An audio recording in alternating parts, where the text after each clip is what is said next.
Niccolò Machiavelli stands as one of the most misunderstood thinkers in the history of political thought. His name has become synonymous with manipulation, cruelty, and deception. Yet this reputation often obscures the deeper intellectual project he was pursuing. To understand Machiavelli's political theory, one must first step into the unstable and violent world of Renaissance Italy.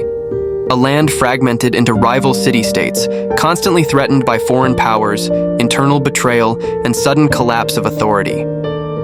Politics, for Machiavelli, was not an abstract moral exercise. It was a matter of survival. Machiavelli begins from a simple but unsettling observation. Politics operates according to its own logic.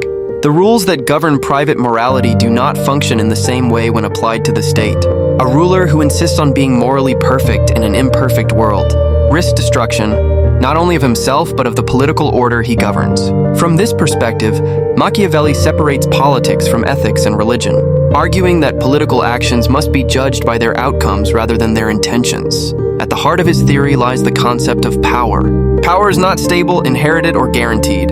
It is fragile and constantly under threat. A ruler must therefore be vigilant, adaptable, and decisive. Machiavelli rejects the idea that legitimacy alone can preserve authority. Instead, authority must be reinforced through effective control, strategic decision-making, and, when necessary, force. Power that cannot defend itself is merely symbolic. This leads to one of Machiavelli's most famous ideas: the relationship between virtù and fortuna. Virtù does not mean moral virtue in the traditional sense. It refers to strength of character, political intelligence, boldness, and the ability to shape circumstances. Fortuna represents chance, luck, and the unpredictable forces of life. Machiavelli compares fortune to a violent river, calm at times, destructive at others. A wise ruler anticipates its floods and builds defenses in advance. Those who rely solely on luck are eventually ruined. Machiavelli's view of human nature is equally central to his political theory. He presents a deeply realistic, often pessimistic assessment of human behavior. People, he argues, are generally self-interested, ungrateful, and motivated by fear or gain rather than loyalty or love. They support authority when it benefits them and abandon it when circumstances change. Because of this, a ruler who relies entirely on the goodwill of the people places himself in danger. Political stability requires institutions, laws, and enforcement mechanisms that do not depend on human virtue. This understanding of human nature shapes Machiavelli's controversial position on fear and love. Ideally, a ruler should be both loved and feared. However, if a choice must be made, fear is the safer foundation of authority. Love is fragile and conditional, while fear, when properly managed, is more reliable. Importantly, Machiavelli does not advocate cruelty for its own sake. He insists that cruelty must be limited, calculated, and used only to establish order. Continuous or excessive cruelty breeds hatred, and hatred ultimately destroys rulers. Another critical element of Machiavelli's theory is his emphasis on military power. He argues that no state can remain free or stable without its own armed forces. Mercenaries and auxiliary troops are dangerous because they lack loyalty and discipline. A ruler who cannot defend his state is dependent on others, and dependency is the enemy of sovereignty. Military strength, in Machiavelli's view, is not separate from politics. It is its foundation.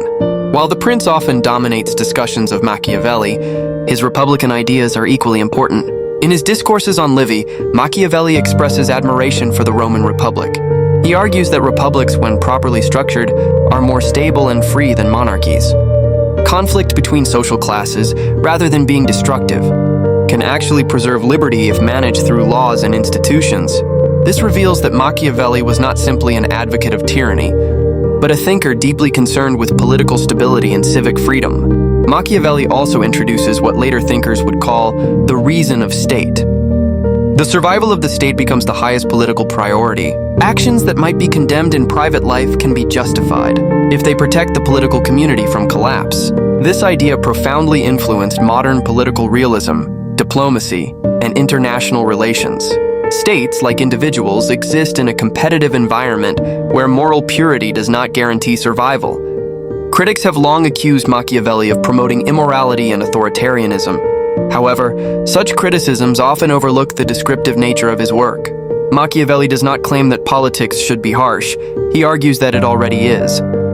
His goal is not to corrupt rulers, but to strip away comforting illusions and expose power as it truly operates. In doing so, he forces readers to confront uncomfortable truths about leadership, authority, authority, and human behavior. In the end, Machiavelli's political theory is not a manual for evil, but a mirror held up to political reality. It challenges idealism without dismissing the importance of order, stability, and collective survival. His enduring relevance lies in his refusal to romanticize power and his insistence that effective governance requires clarity, courage, and an unflinching understanding of the world as it is, not as we wish it to be.